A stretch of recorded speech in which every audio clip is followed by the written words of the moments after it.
keynote très prometteur, celui du directeur général de Kiko Milano. Il est déjà à côté de moi. Le titre de ce keynote, c'est The Kiko Glow Up, Transforming Beauty for Inside Out. Vaste programme. Thanks you to welcome in stage Simone Dominici. Thank you.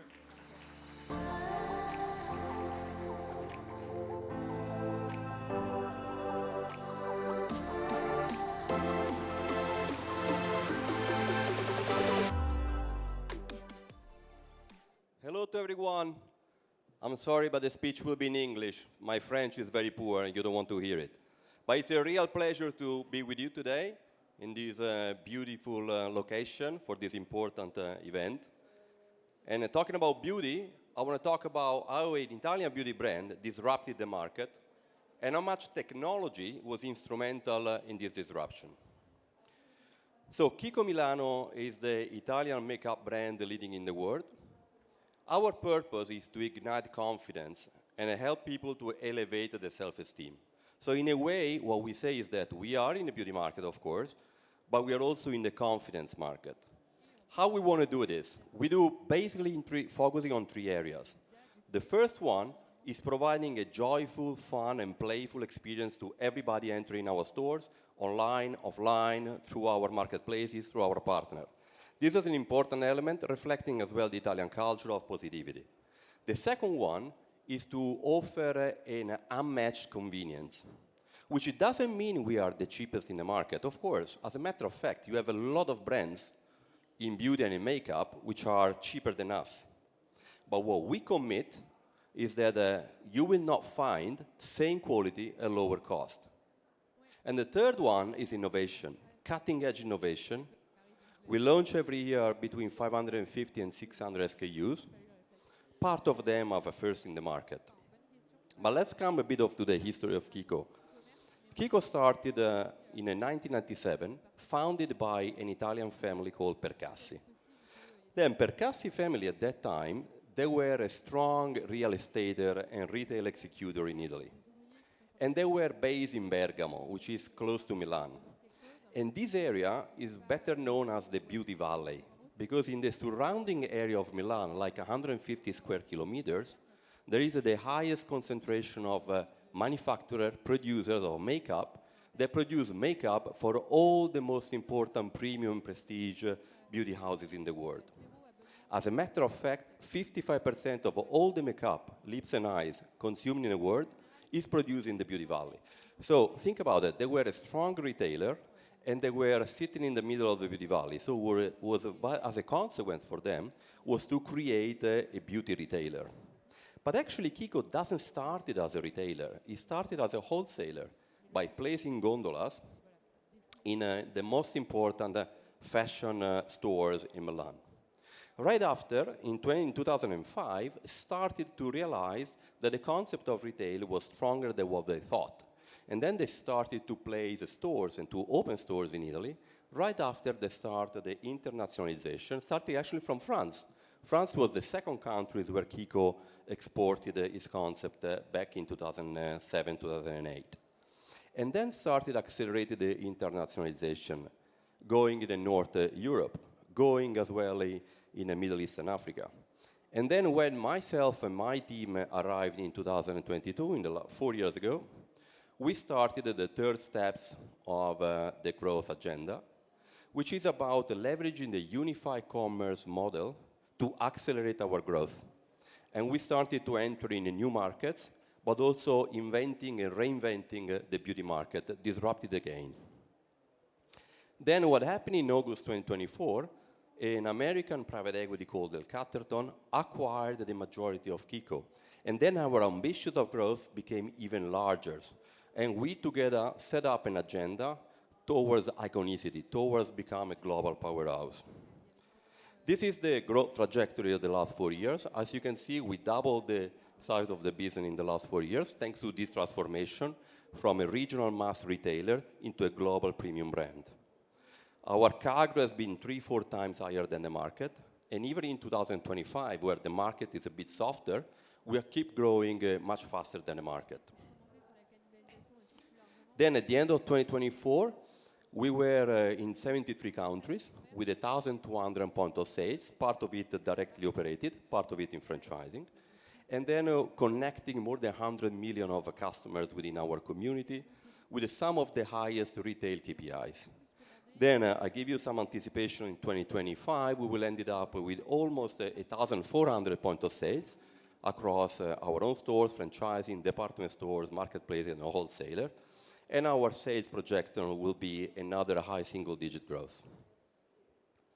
But let's come to which are our distinctive assets with Kiko. Why the people are liking Kiko so much, and why we believe there is still room for us to further growth in a very highly competitive beauty market. First one, unique Italian. That's very important.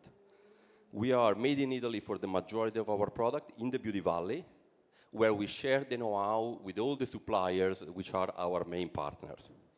That's why we obtain That's why we obtain a value at an unbelievable price.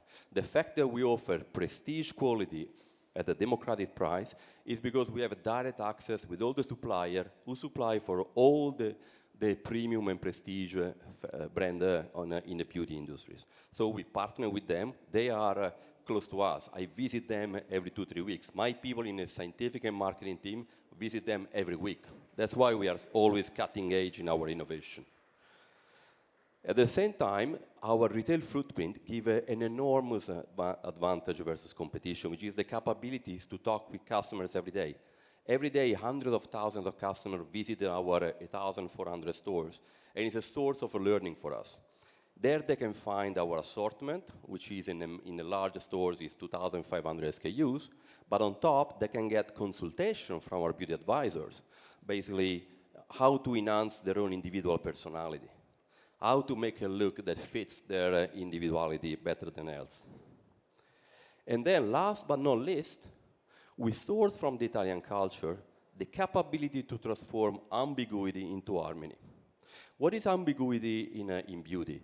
Ambiguity is customers want high quality, but a very low price. They want to express their own individuality, but they want to belong to a community. They want to have a maximalist look, but they want to have it easy to apply. And then this dichotomy, we are sourcing the Italian culture, we are transforming in harmony. And when I say Italian culture, think about Leonardo da Vinci. Leonardo da Vinci was the first one who transformed ambiguity into harmony by turning ambiguity in a deep understanding, in a gateway for a deep understanding. Think about the ambiguous smile of La Gioconda. Then, why Milan is so important for us, and Italy is so important for us? First of all, because Italy, and in particular Milan, are synonymous of well-made, curated, crafted. It's a combination between art and science. That's why Leonardo da Vinci operated in Milan so many times. The other point is that Milan is the center of the fashion industries, is a fashion capital, design capital, and also, as I explained to you before, is also a beauty capital. And this gives our makeup artists the opportunity to engage with the major fashion houses and get inspiration about what are the trends in fashion and be inspired to replicate a look that enhance the strong personality. And our journey through Icon Italy now is going to the next level because, as I said, El Catterton came on board in August 2024. Our growth ambitions became even larger. Therefore, we created a new value creation plan, and you will see how technology is an important aspect of this plan. This plan is based on 4 pillars. The first one is to make the brand hotter and hotter, strengthening our equity. Recently, we hired the first creative director in our brand, which is Drew Elliott, who is an American talent, incredibly talented and creative, that comes from US and joined us, transferring to Milan 2 months ago. The second one is to build a strong franchise around our iconic product. but always keeping in mind that we want to deliver high-quality, innovative products at democratic price. The third one is our expansion. As I said before, we are in over 75 countries now, but we want to expand even further. And there are countries like in US where we are present, but we don't have the market share that we deserve. And there is a lot of demand for brands like Kiko with its Italian heritage in this price positioning, which is we call entry prestige. And then the customer centricity, and how much the unified commerce will help us to serve in a very personalized way each and any customer that will visit us. And this will be on our stores, in our website, in our partner, because since when we moved from being a retailer to becoming a brand, the other retailer that before were competitors now become customers. That's why we are expanding our footprint to department stores, El Corte Inglés, Galeries Lafayette here in France, Inno in Belgium, Stockmann in Finland, and there are more to come in the coming years, and a specialty store in all the industry. Then, before moving ahead, let's align on a definition of unified commerce, because I've heard a lot of definition. I think this one is the one I prefer. Unified commerce is a tagline for retailing in a modernized way by leveraging data, new technology, business system, to search and serve customers in a very personalized, engaged way as a brand. At the same time, unified commerce allows to be operationally effective because it free up time from our beauty advisor in the stores. We have more than 8,400 beauty advisors in 1,400 stores I mentioned before. So unified commerce is making their life easier operationally so they can dedicate more time in serving and engaging with each customer visiting us. Why then a company has to introduce unified commerce model? On one side, it boosts the revenues because it boosts traffic and footfall. It increases the frequency because it engages customers to come more often. Third one, increase and elevate the average basket because you start knowing your customer better. On the other side, is also gaining efficiency. Think about that our 8,400 beauty advisors before were spending between 2 and 3 hours, 2 times a week when they receive the stock, to download the stock. Now with the unified commerce, just with the iPhone and scanning the stock, they do it in a matter of 20 minutes. So they saved a couple of hours. That is efficiency they can put at the service of the customers. Plus, the unified commerce help you to have a frictionless experience across all the touch points, and payments are frictionless from your iPhone. What's important is that when you embrace the unified commerce, this is not just a tech, IT, retail concept. This is a project that has to be embedded in the whole organization. So everybody in their quarter, also in finance, in logistics, in marketing, in administration need to be involved. All the regional hubs has to embrace this new business model. Your e-commerce person, but also, of course, the people in the stores, which at the end, through the assets, will be the one leveraging the most the functionality of unified commerce. And actually, you create an ecosystem across the different departments, having in the iPhone the customer data platform in the same iPhone, having in the same iPhone the order management system, which is the inventory overall, and then all the transaction. And this helps all the point of touch with the customer to be seamlessly connected. And we can orchestrate the best marketing campaign, but also the best loyalty campaign. We have more than 9 million active loyal customers that every week we engage with new dedicated opportunities. When it comes to in terms of assets, there is a lot of hardware involved in unified commerce, which is the iPhone, the iPad, and all the system and the hardware. And this is an important element. I will come back later. But before, let me show where we want to go when talking about growth. And actually, our ambition is to grow in 2028 up to 3,000 points of sales. Remember, we are 8,400 now. At the same time, we want to be in almost 100 countries and serving 300 million customers. But let me come back to this one, because one element very important in unified commerce is that when a company is ready to introduce it. And I've been asked many times, what is my suggestion on company introducing unified commerce? So actually, my main suggestion is that unified commerce is not a vehicle of turnaround the company. My suggestion is to introduce this model when the company is already healthy. Don't do it when you have to do a turnaround. Do it when it's very healthy and you want to accelerate. Do it when you have a solid EBITDA and a healthy cash flow, because the investment behind implementing unified commerce is huge.